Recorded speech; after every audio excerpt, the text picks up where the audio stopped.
Hey guys, welcome back to the channel. Now I put this video together of all of my dives and competition rounds in preparation for the World Cup.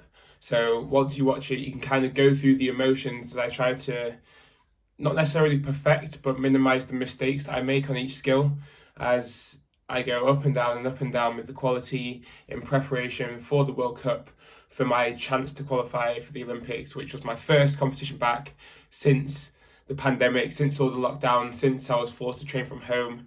And these were all the dives that I did in training that were filmed. I think I did some more.